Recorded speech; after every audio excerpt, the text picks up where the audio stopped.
Hello guys! Magandang araw po sa ating lahat. Welcome to this channel at San Andre. So, andito kami ngayon sa Rotonda, Pasay.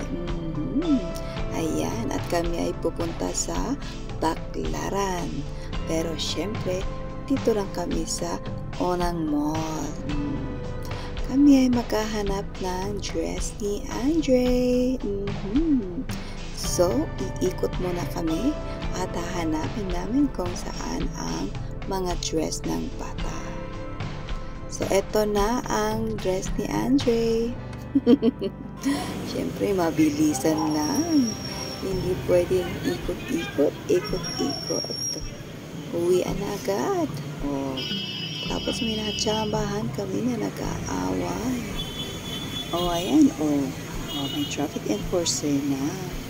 Nakiyoso lang konti. Tuloy pa rin sa paglakad pa uwi. Maraming salamat po sa panonood guys. Bye!